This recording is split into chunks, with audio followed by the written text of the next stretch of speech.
There's one thing or two things you must do when you are talking about insurance.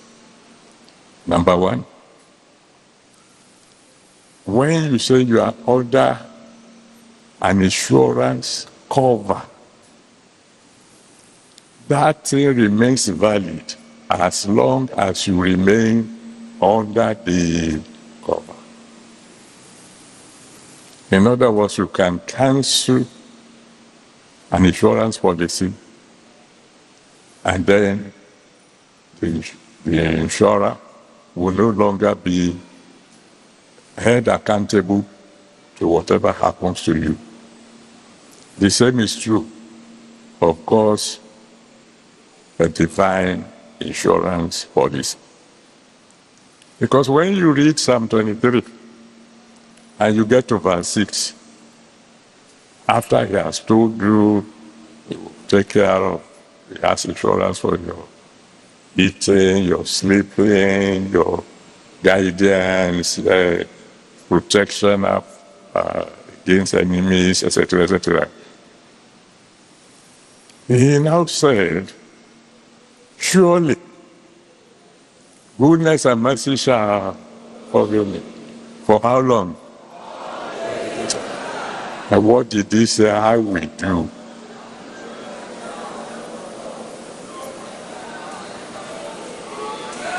I will stay under his cover. I will stay under his cover. I don't have time to tell you stories about those who used to be under the cover of the Most High. And then they decided, I want to enjoy life, Joe.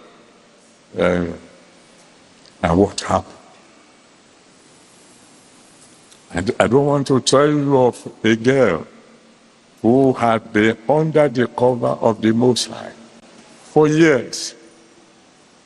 And then she said, I understand that my colleagues are doing this, they are doing that. Me too, I want to enjoy. Just one mistake. And she became pregnant. And she tried to abort. And the abortion went wrong. And they had to remove her womb. You must stay under the cover. That's why I like that song.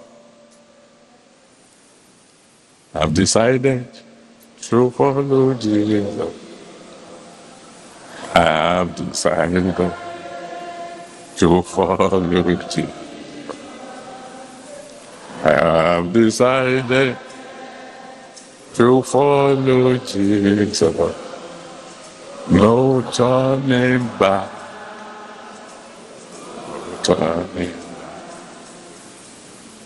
And then the next thing, of course, is that you have to pay, what do they call it? Premium. Thank you.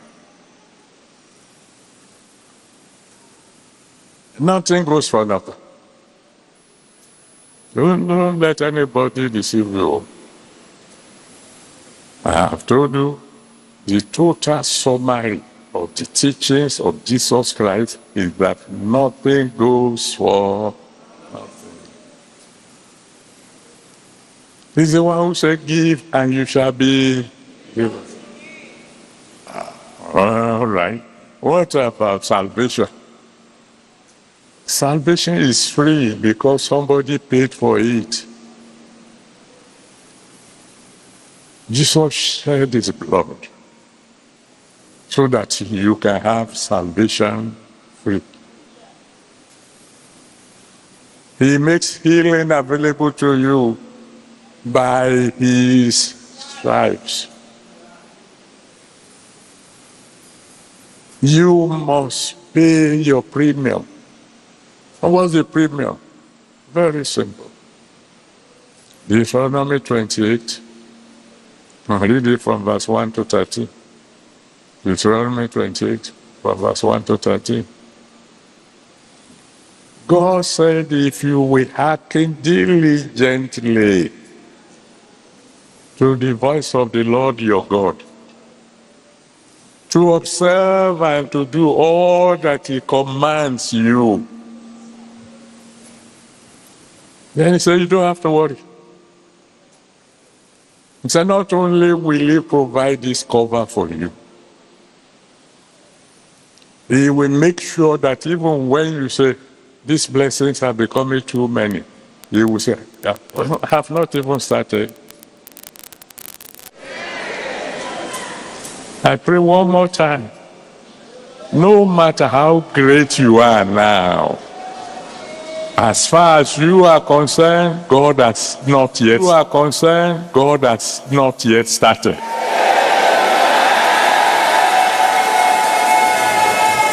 But you must pay your premium. You must hearken diligently to his voice. You must do what he commands. You must do his will. You must run away from sin. Then your insurance will be guaranteed forever. Now, for those of you who are not yet born again, now you realize, for you to have an insurance that will cover you in this world and cover you in the world to come, John 3:16. For God so loved the world that he gave his only begotten Son, that whosoever received him will not perish, but have everlasting life. So if you want everlasting life in heaven, come now. Come and surrender your life to Jesus Christ. Let us pray for the salvation of your soul. And then you begin to enjoy divine insurance policy.